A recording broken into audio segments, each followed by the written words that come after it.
Hi everyone, welcome to 21st Capital Show. Today I have Z here to interview him about his latest findings and analyses. Z is a senior analyst at Glassnode, and he's one of the best on-chain analysts that I know. So let's get started. Today we have an amazing set of charts that he has prepared. Mostly focused on measuring the sentiment of the new Bitcoin investors that have entered the market. If you've noticed in the last few weeks or months, Bitcoin has significantly gone up. And actually, when you look at the data, when you look at the price numbers, we see incredible performance. Bitcoin has gone up by 140% since the beginning of the year. In the last month, it has returned 13%. In the last week, 9%. Last 24 hours, 2%. Significant pump. A lot of new money, a lot of new investors. You can feel the positive sentiment in the market. But the question that we're going to answer today is whether the new money that has come to the market, whether it's resilient, what is its sentiment, and how confident they are in the trend, which impacts their behavior. Hi Z, welcome. Hello. How you doing? Very good. How about yourself? Oh, I'm doing great. I'm glad to be here again with you guys, and I'm ready. Let's get into it. Awesome. So, yep. What do you have for us today? Well, as you perfectly opened the discussion, recently we saw like market showing some shift in sentiment. So we thought, okay, let's give the audiences a tool, especially using on-chain data, that they can use it to actually quantitatively answer this question. How are the new money reading the market? Is the new money interested or confident in trend in midterm, or no, they're losing their confidence? So as a consequence, they're stopping deploying new capital in the market. Literally looking at the demand side, sentiment, confidence. These are usually some subjective. There is some subjective definition for them. But today we want to bring numbers. We're going to show you chart how you can use on-chain data to measure the confidence of new investors in the trend for short term to midterm. That's what we're going to do today, and I'm excited to get into the charts. And the reason that's important is a lot of the market movements is determined by the behavior of short-term investors. So it's really important to understand their psychology and their sentiment. So I'm going to share your slides. Let's go. Yes, a great teacher told me if you want to start a conversation, especially on-chain, which it could get boring really fast, start with saying what you want to say, then say it, then do the conclusion and say what you just said. So I'm going to start to show the people who are watching this video now and in future what we're going to actually bring to your attention, like what we're going to show you. At the end of this video, this session with Sina, we're going to show you an indicator like this one.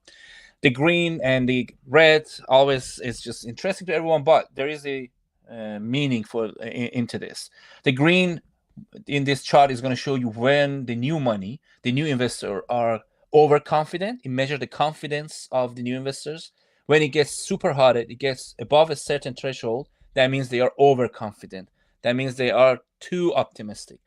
On the other side, you see when it's red and it's too negative, it is showing they are too they're undervaluing the market. They are capitulating. They are realizing too much loss. So we are measuring this change in sentiment by math, by using on-chain data, not subjectively come here and look at some chart and say, based on my opinion, they are losing confidence. No, we are going to show they are actually losing confidence.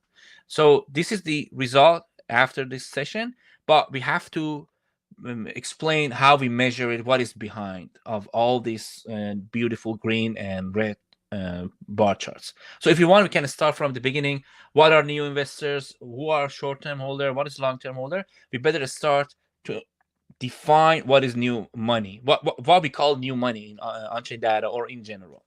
So explain to us what is short-term investor, what is long-term investor, and how they are computed. Lovely, sure. So as many of you might have already faced these concepts, short-term and long-term holder is a concept that been coined by Glassnode, and the logic behind of this classification is not subjective. It's not something that, okay, we call these investors are long-term holder, these short. No, by the math, the short description will be long-term holder are the investors who are holding their coins for more than 155 days or roughly 6 months, and short-term holders or new investors are the buyers or the people who acquired the coins in last 6 months. So why 6 months? Because statistically, we can share the article with everyone. Statistically, it's been proven the probability of spending your coin before 6 months is significantly higher than the probability of spending your coin if you hold it more than 6 months. So basically, after 6 months, there is a huge significant drop in the probability of spending. And it means, like, if you hold your coin more than 6 months, or statistically proven, whoever holds its coin more than 6 months, they become price insensitive. They look for a profit margin to exit. They don't care about short-term, mid-term movement in the market. So right off the bat, you look at description, you understand why short-term holders are important, because they are the one that are more price sensitive. The probability of spending among them is higher because they are new investors. Like, psychologically, you just enter the market, you're more prone to look at the, oh, price is up, I should actually hold. And they are the one that actually sometimes do the wrong, make a wrong decision. So they are the one shape cycles. That's why the short-term holders are important. But for as a description, short-term holders are the investors that enter the market in the last 6 months. Long-term holders are the ones that entered and hodled their coin for more than 6 months.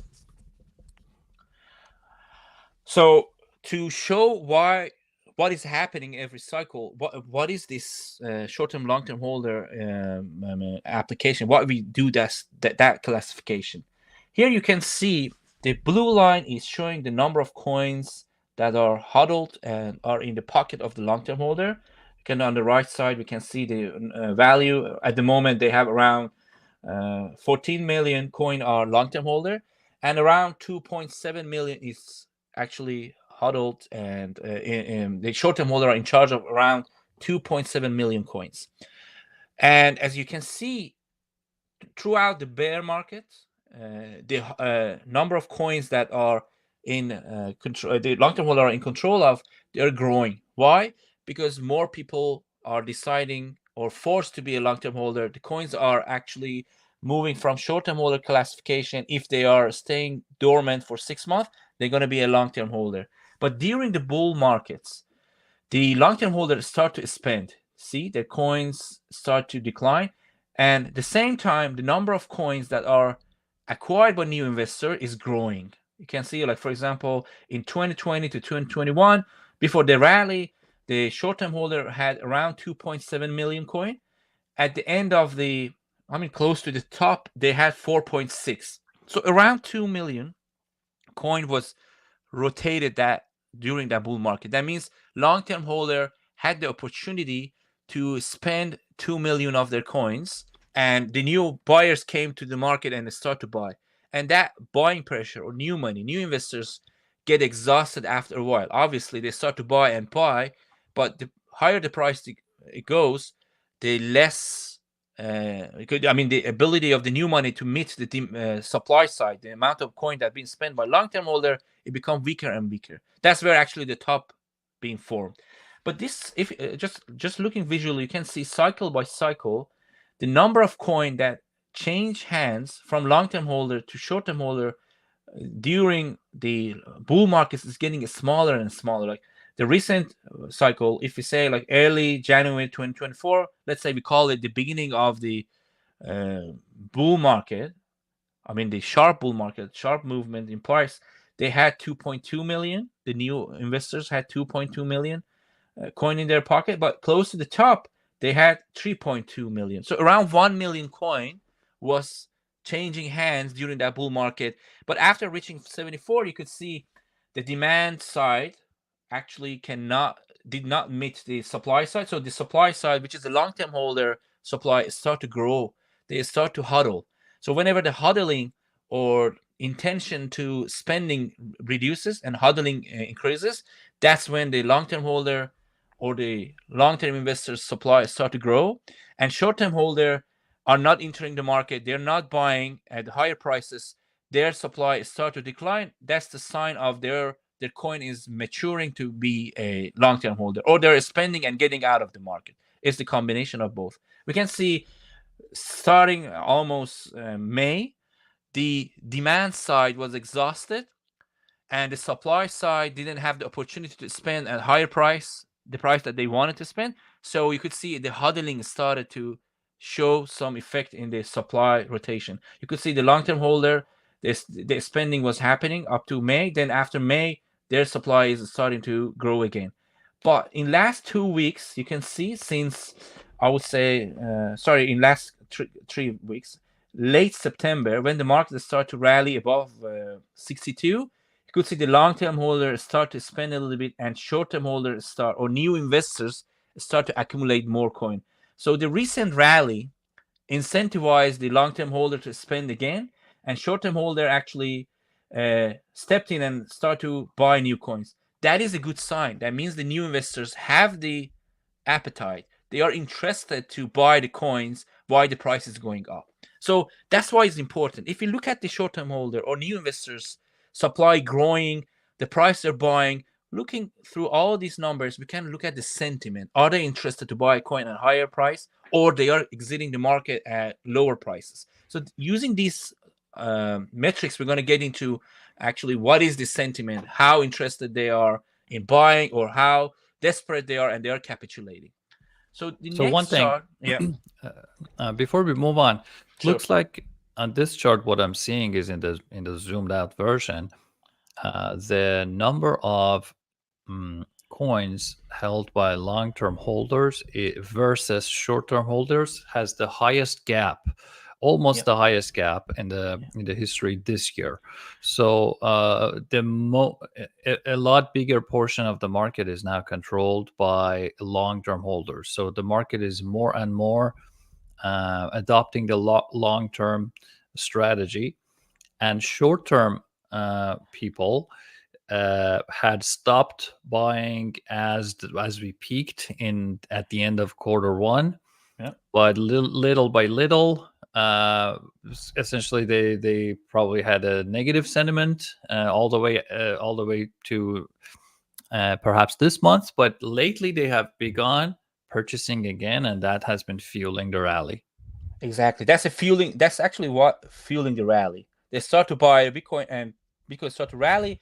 Long-term holder who bought their coin. That's that red and blue. Do you see? When we say long-term holder, it means the ones that bought their coin in the blue the time range, and the red one is actually 6 months. This distance is 6 months. Is the one that bought recently. So you could see the long-term holder who bought probably close to the top or any time in history.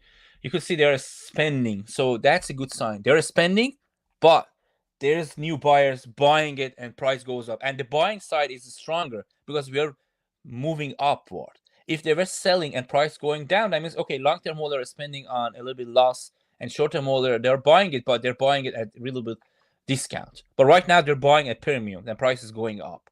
So that's the beauty. But yes, the gap you talked about, most of it is because the nature and the nature of the investors changed. Like they buy and huddle. You could see across the network, the huddling is the dominant sentiment. Bitcoin is doing what it's supposed to do for many. That's being a store of value. You could see from this chart.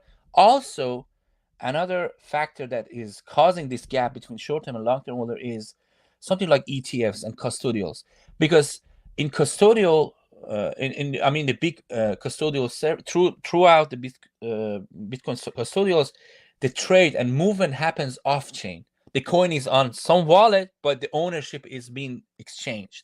That's why you see there's one close to 1 million. I don't have the recent number, 700,000 to 1 million. I should look at it.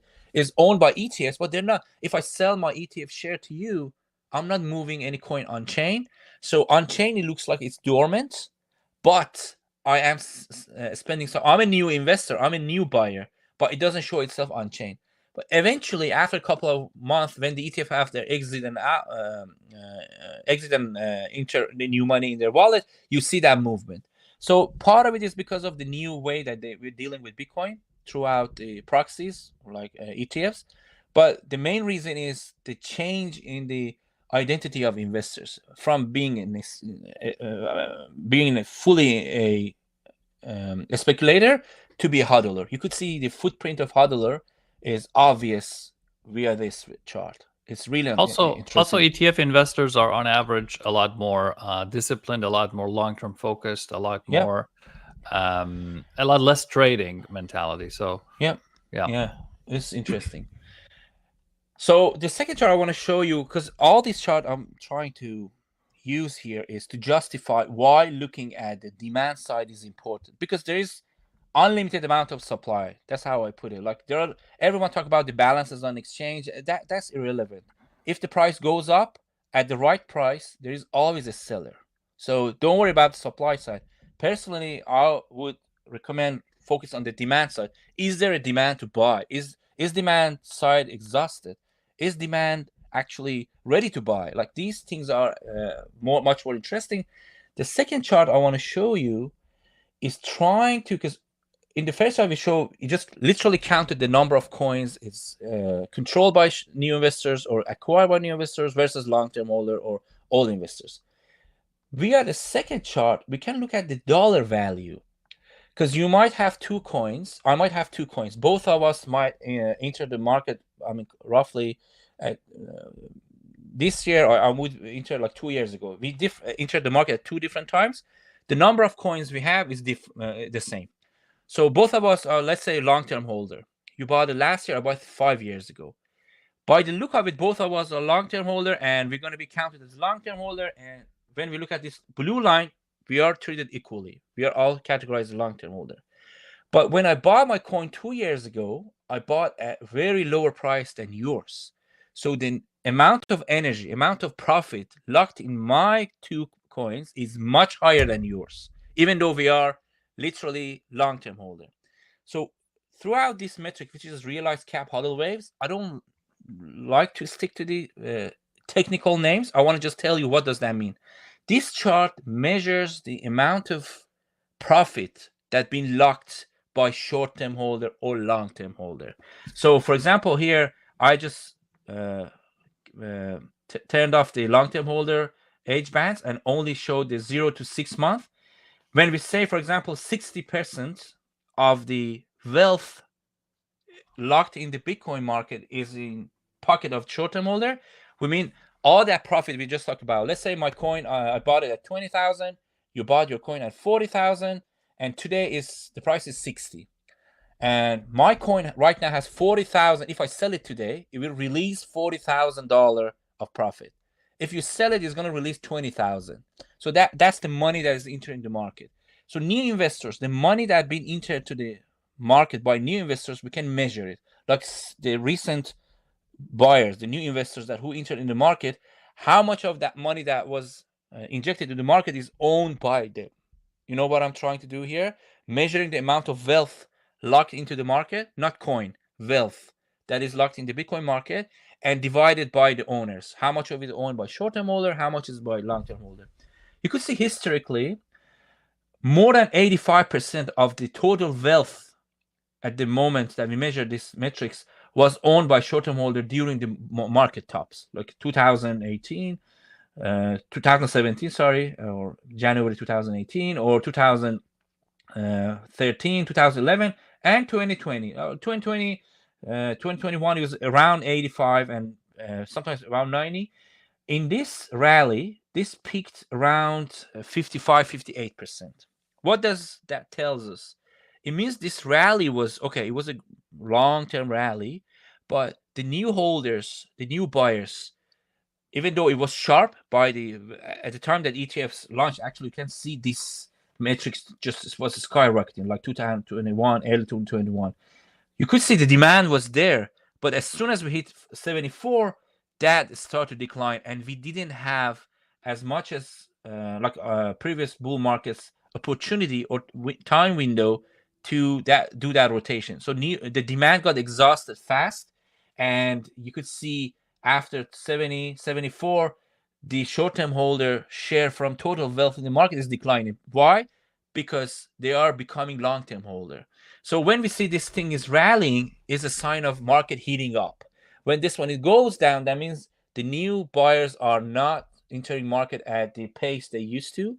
So you will see, okay, the market is showing some weakness. This is an indicator of when it's increasing, that means the appetite, the interest in buying is high. When it's declining, that means hodling is happening. The new investors are not entering. Whoever decided to stay in the market is becoming a long-term one after 6 months. So this cycle of money moving from long-term holder to the short-term holders pocket and vice versa is actually visualized here. In bull market, short-term or new buyers enter the market, start to buy, the wealth, the share from total wealth in the market increases.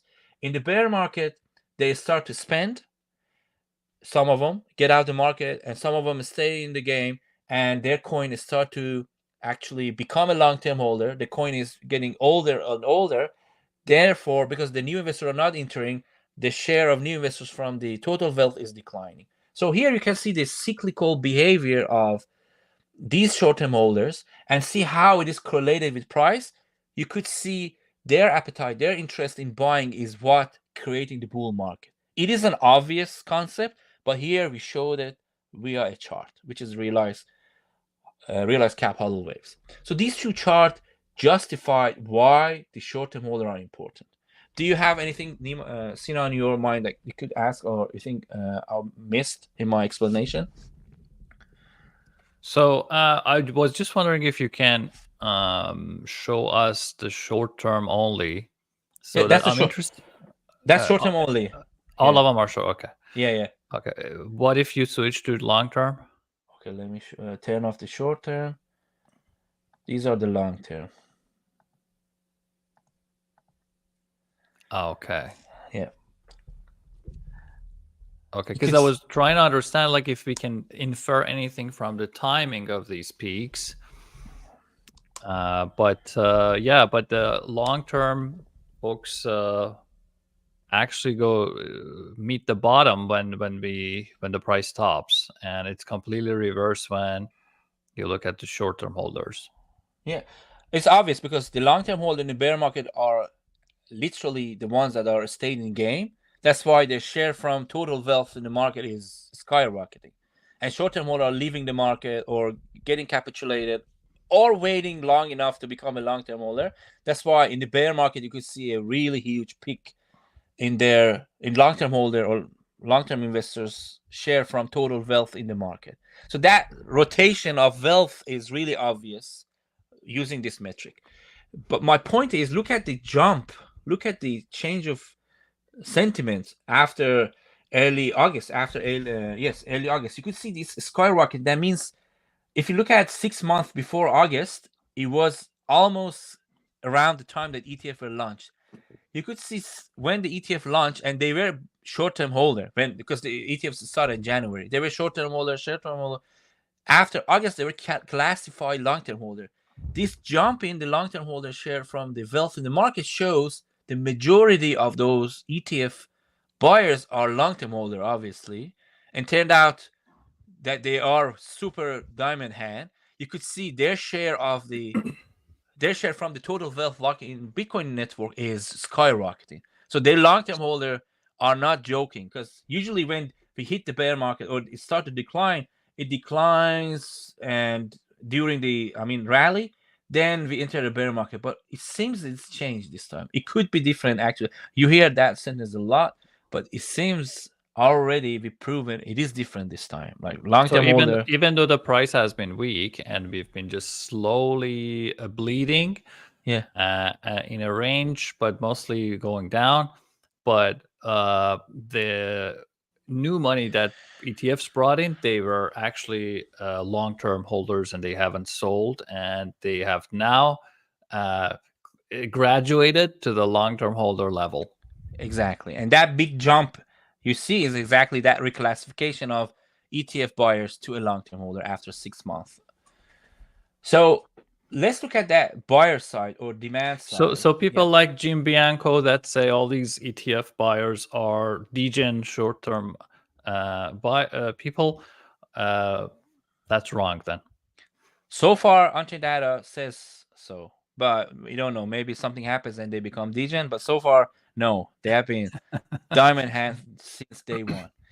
Yes, there could be some sell-off. I'm not saying every single of them, but on aggregate, when you look at them, they are super diamond hand. Like they are the, I don't know what they call them, chats. They call them true believers. Yeah, but they are in the game for real. They're not just looking at the 10% profit margin. Oh, let's get out. That's the nature of their behavior. That's what the on-chain data shows until now. We don't know about future. To just emphasize and confirm the fact that short-term holders are important if you want to speculate about short-term or mid-term market movements, I have to show two other charts quickly. First of all, on a daily basis, we have between 500,000 coin to sometimes around 2 million, because in late 2020 we had 2 million coin moved per day. But I mean, on a daily basis, if you look at the number of coins moving around, the red color is showing, let me actually open the chart to show a maximized one. This is a 90-day moving average. Just by looking at it, you can see the red is absolute. There's a delay in opening charts, right? On different platforms, yes, but not for us. Okay, perfect. So you can see the red bar, I mean the share of the red color, which is the short-term holder, is absolute dominant when you look at versus the tiny blue line at the bottom. So what it tells us is when denominated in Bitcoin, the number of coin moved per day, more than 95% of coins moved per day is actually done by short-term holder. Obviously, because they're short-term holder, like I said, they are more price sensitive. Long-term holder are in the game for long-term. That's why they're moving the share of their movement from total movement. When we measure it by Bitcoin, it is really small. So the majority of coin move around is by short-term holder, if we just count the numbers. The same time, interestingly, when we look at the amount of profit and loss realized per day, remember, I could sell one coin today. You could sell the same number of coin today, like one coin, but I'm realizing 20,000 profit. You could realize 40,000 profit because the time we bought, the cost basis is different. If we measure the profit and loss, around 50%, especially in the bull market. Let me turn off the short-term holder. In the bull markets, 40% or 50% of profit being realized is actually realized by long-term holder.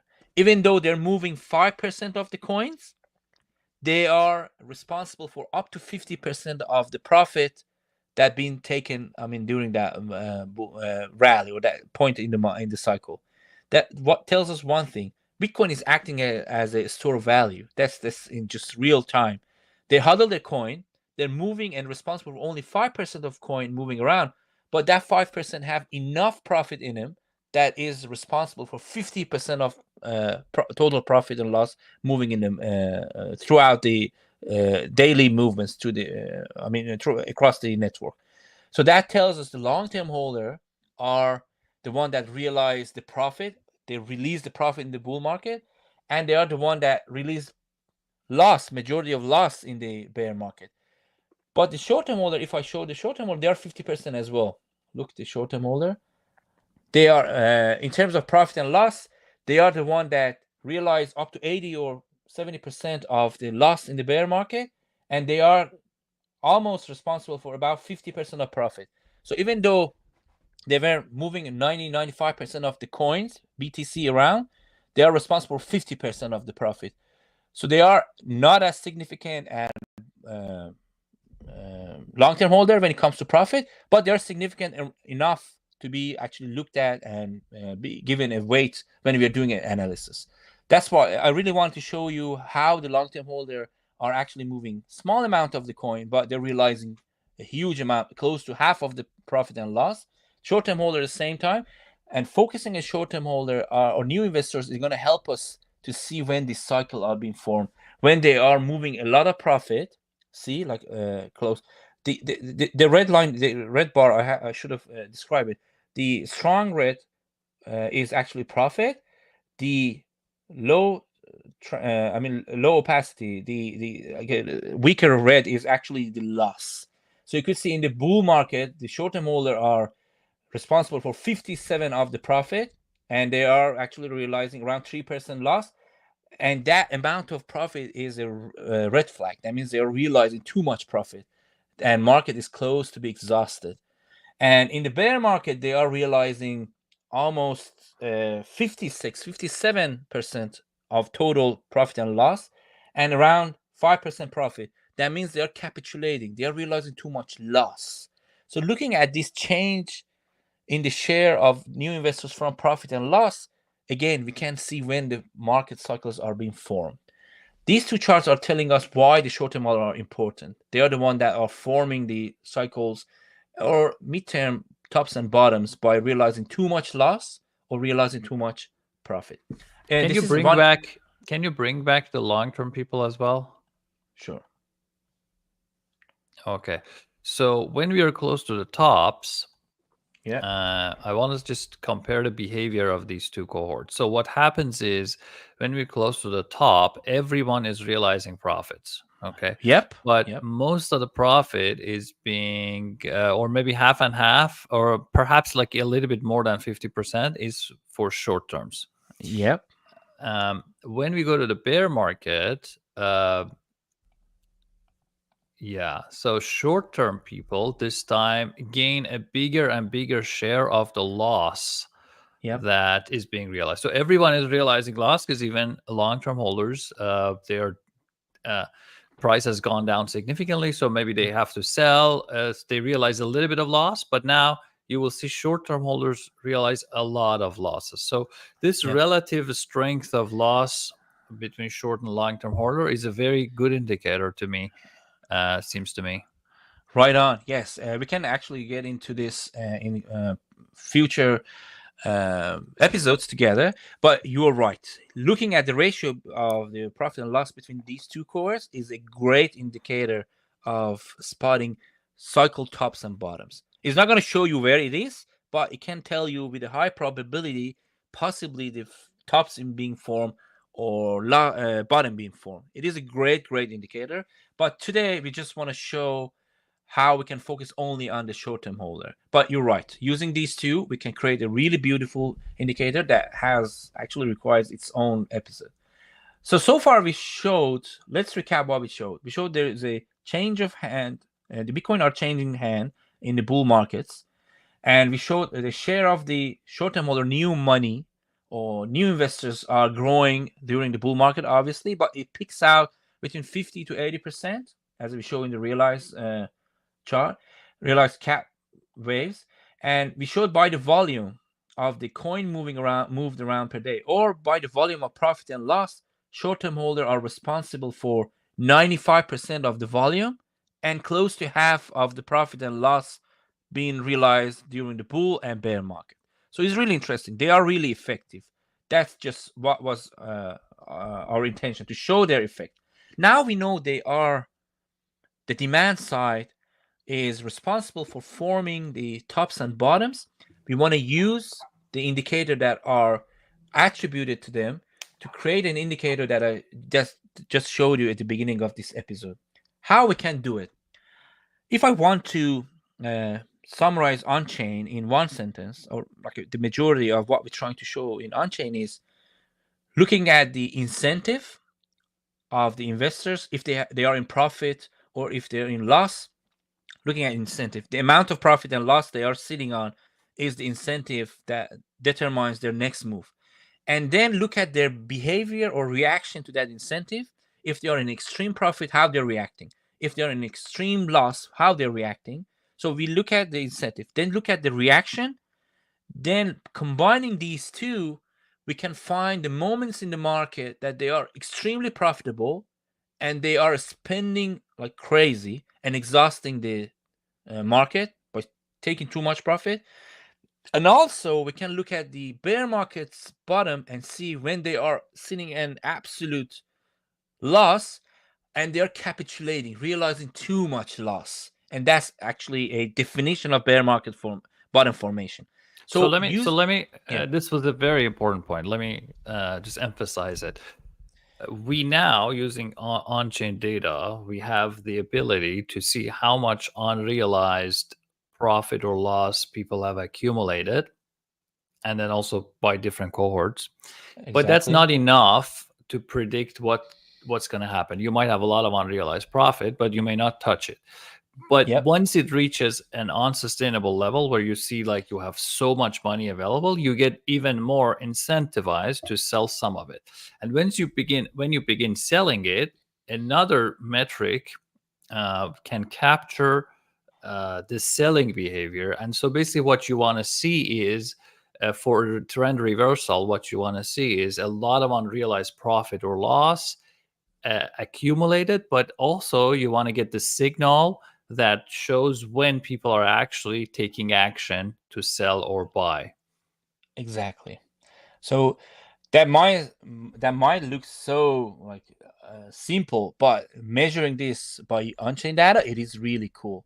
Right here, like in the chart that I'm showing, the first one is MVRV for short-term holder, and the reason we are just showing for short-term holder, we just explained it because they are the one that forming the tops and bottom, both cyclical or local.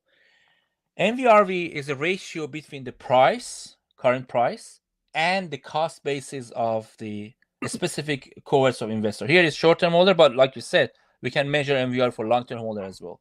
So when the ratio is above 1, that means there is unrealized profit growing. The ratio between market price to their cost basis is above 1.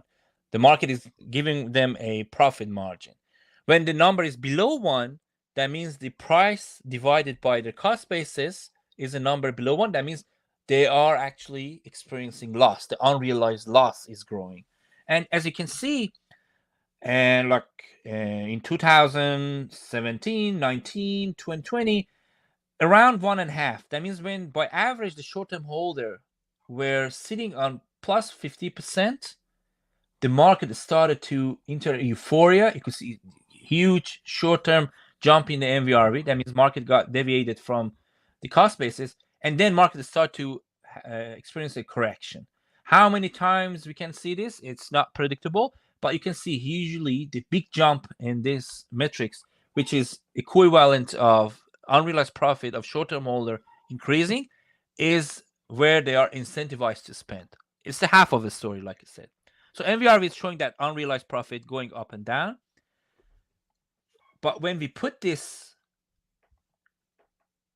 next to another metric, which is called SOPAR, it's a short name for spend output profit ratio, or if I want to say it simply, it looks at the price of selling today. Remember, it's an action. If I sell my coins today at 60,000, 62,000, and my cost basis is 31,000, for example, there is a ratio of 2. The SOPAR is going to show you 2. This is an average for short-term holders.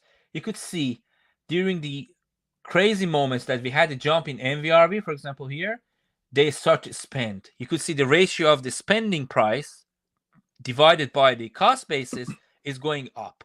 And it's only for the short-term holder who are spending, not for the MVRV is for all short-term holders because it's measuring the unrealized profit. This one is the realized profit of the ones that obviously spend their coin. When these two are having a strong confluence, there is a high potential that market getting exhausted because they're So taking the this is basically like MVRV shows a balloon forming, a yeah, lot of unrealized profit, but this shows us the explosion point when yep, people actually begin to sell. exactly. You put it in it was a great example. Now we have these two concepts. We want to put it next together. How we do it is exactly what we're going to show you as a closing argument. I mean, the fruit of all this explanation and justifying the importance of the short-term holder, it was because we wanted to make this in an indicator. In this indicator, we are measuring the difference between the cost basis of the one who are spending, which is the orange color, the difference between their cost basis and the ones that are hodling. It's a little bit complicated, but let me put it this way. When the ones among the new, the one that are actually considered new investors, let's say we have 100 new investors into the market in general, it's in order of millions, but let's take 100. And when the price goes up, the one that are spending could be 5 or 10 of those that 100 investors. When they start to spend and their cost basis of the one who decide to spend is way above the cost basis of the hodler or the unrealized profit, that means they are too confident in the market. So measuring the difference between these two, the one that are taking the action and the one that are in general not moving their coins, all investors, when this is getting too much deviated from each other, that means it is too much confidence. Market giving too much profit, too much chance to the short-term investors, and if the cost basis of the one that are spending is rising too, that means they're reacting, they're exiting close to the market price, and that's a sign of that confidence we just talked about. They are exiting, and the profit is huge. That's a textbook definition of the tops. The same time, when the one that are spending have a cost basis below the cost basis of all short-term holder, that means they're losing confidence. They are the one that are spending. They have a cost basis of below the cost basis of all short-term investors, and the reason they are spending is because they're capitulating. And when the capitulation or deviation between these two cost bases, among the deviation of behavior between the one that are hodling and the one that are spending, when that one grows, that shows the market is underconfident or losing confidence in the market. By measuring this deviation and normalizing by price, you could come up with a metric that actually fluctuate between minus 30% to 40%, or recently the band is shrinking to 25 to 25, so 25%. So when the cost basis of the one that new investors who are spending or reacting is getting deviated from the hodlers, the short-term holder who are short-term holder but they're not spending, when the deviation in their behavior or the cost basis is increasing beyond 25% of current price, that means they are exiting too fast. They are reacting to that profit way faster than early stages of bull market. So this indicator, yeah. Can we say this is interpreted like this? This is how much profit are the short term. This is all short term, folks. Exactly. So when you are in the green zone, it shows you the short term people are cashing out, realizing At profit. Yeah, and that can be good or bad, right? In the Yes. beginning, when they're realizing profit, it's all fun and games. That's all cool. That's exciting, but it reaches a point where almost all of the profit is out, and the sell pressure is now too much, and other parts of the market can't absorb it, and then we go the other way. When it becomes red, that means short-term holders are exiting at a loss. So that's a strongest indicator of, hey, I'm done with this market. I'm willing to realize a loss and just take some of my money back. Yep. Yeah, and that behavior does continue as a experience. Our experience with the market shows that behavior of realizing loss continue and intensifies as the market continue.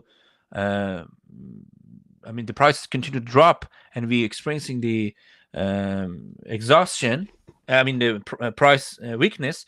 As the weakness continues, that realization of loss continue as well and intensifies. But as soon as it reaches to a certain level, they realize too much. They're actually exiting the market, flushed out. That's the beginning of the bottom formation. So this is the beauty of this metric, is gives you the ability to spot the local and cyclical tops and bottom. That's the beauty. Let's focus on a recent cycle. If you look at the post FTX, FTX was the let's focus in. Let me open it separately. Okay. Let's look at last 2 years, for example. 2 years. Okay. The By the way, FTX, this is you. The chart you created yourself, right? It's not yes, available for the public through Glassnode. yeah, but we put a couple of articles that are available inside Glassnode.com. We put the link in the description. You can go look at it, and the people who have an account with Glassnode can look at this chart. But it is not a metric per se that we put it individually. I mean, under the studio. This is a custom made that people can look at it in dashboard. But you have to have the link. We will put in the description. And if you have any question, we will happy to answer. If you look at the post FTX, FTX was almost the end of the bear market. You could see this indicator was dropped to 15%, minus 15%. Then early 2023, we saw this one is turning positive. That means the bull market was giving the opportunity to short-term holder to realize a little bit profit, and that was growing. As you can see, there is a yellow color that is for the indicator being between minus 5% to 5%. That's close to the zero, so we color coded yellow because it's the equilibrium. It's when most potentially there is a chance that the sentiment changes. You could see yellow and then it start to turn green, and then you could see it is growing because the margin is growing, the profit margin is growing, the unrealized profit is growing, and they are realizing it slowly. And then we reach around like it was, I think, March 2023. You could see market entered a weak regime. You could see the regime change a little bit, and that's actually where they were overconfident. This metric was showing plus 20% profit margin being taken off the market by these new investors, and this was causing, and it was exhausted. It could be because of an external reason. Whatever was the reason, the price action showed some weakness, and that caused the lack of the confidence of this short-term holder in the market decline and vanish. You could see the weakness in the confidence indicator. That continued. Then again, when the price got close to the cost basis of short-term holder, you could see the profit margins closer. They stopped selling. They didn't show the appetite to realize too much loss. They simply stopped, and that's the beauty. So basically, they got rid of all of their profits. Yes. They sold everything. Okay. Yeah, and they didn't. That's so in bull market you see a couple of times that bounce happens. The price get close to the cost basis, the profit margin get narrow, but they're not willing to realize any loss, so they stop selling. The market enters a local equilibrium, then it can get refueled, and the bull market continues. We see that kind of bounce back a lot in the bull market, but there is a moment in the bull market that you see they are too much exhausted that they start to realize loss. So yeah, in 2019, for example, 1, 2, 3, it's not bouncing, but it's getting close. 4, 5, and then for the sixth time, when they got close to their cost basis, they start to realize, because the market was dropping. It was China ban. Usually, an external factor incentivized them to realize beyond their cost basis and realize too much loss. Or I think it was the Luna. You could see Luna happened. Then the market tried to bounce back, and price got close to the cost basis. They saw the opportunity. Oh, let me get out at my cost basis, and just this is bear market. And the market didn't have enough juice into it to keep continue. You see the market continued the bear market. I mean the sell off, and you could see then the FTX happened. Like a lot, it was a crazy bear market, by the way. So this cost basis price model is really strong in terms of predicting most of local tops and bottom in bear market and bull market. But the moment you break below and break above of it, that is a strong indicator of shift of sentiment in the market. In the recent 6 months or recent 1 year, let's say, you could see a couple of times market reached to the cost basis of the short-term holder and dropped temporarily below it, and then continue rebouncing and breaking above. And this indicator was showing, hey, the confidence is declining. Then since June this year, you could see the negative sentiment. But this, when you measure that negative sentiment, it was not as negative as like COVID crash. It was not as crazy as China ban. So yes, there was a lack of confidence in the market, but it was not as strong as or as significant as previous bear market. That was a great sign because they were resilient. They had the chance to exit or show some weakness. When the market shows some weakness, exit the market and capitulate. But they refuse to capitulate. Some of them capitulate, but it was not as significant as previous bear market. Because this is around like 8%, 9%. Usually when we see that indicator breaks below minus 10%, like around here, here, strongly and sharply, that is usually the beginning of a midterm to long-term bear market. But so far, you could see market is bouncing around the cost basis of these new investors. And the reason we are not breaking so far below that sharply is because as soon as price get close to their cost basis, they refuse. They don't show no appetite to realize too much loss. They simply just sit aside and turn to a long-term holder, as we showed. That's the change of nature again. The new buyers close to the top or after top are not that price sensitive as what we saw in previous cycle tops, which is interesting. So far, they are acting differently. So far, they're not showing any interest to get out at too much loss. A market is start to reach to equilibrium really fast. It doesn't need to drop 80%, 40%.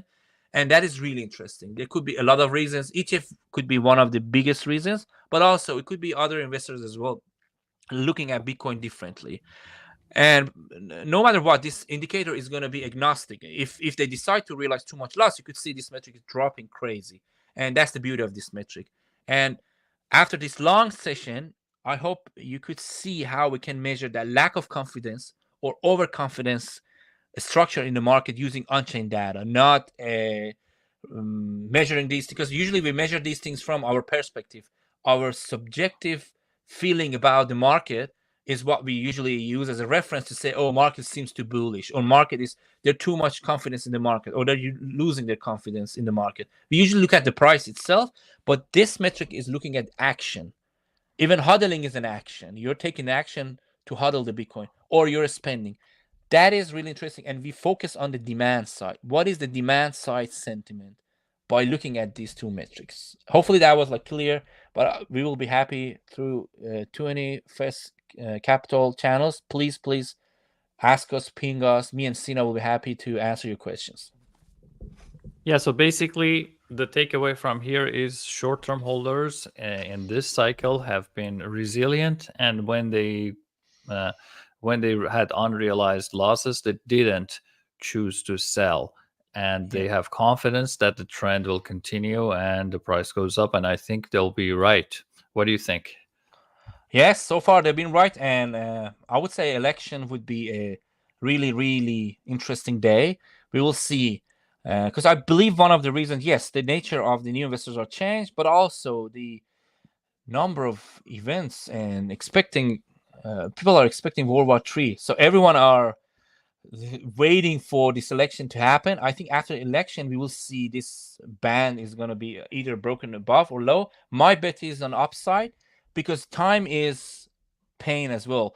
We were not entering bear market by the some might not define this as a bear market because we just break down 20% or 10% from the all-time high. 26% I think was the maximum. We didn't see 80%. But at the same time, we have been in this range for almost 6 months. That is pain. So time has been pain here. I think we're in a mid-term bear market looking at it. So that is enough. I think market is ready unless something macro happens and the risk turns off, and we'll probably see some breakdown. But so far, I think it's promising, and I'm betting on upward.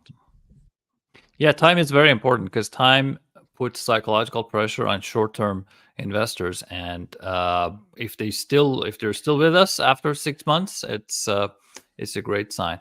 I did want to show quickly this another chart just to add a final twist here. This is my volatility adjusted MVRV metric. We were looking at a regular MVRV in your presentation, but I adjusted the MVRV by volatility to arrive at an indicator that kind of gives us a simple way to measure how hot or cold the market is, kind of complementing what you were saying.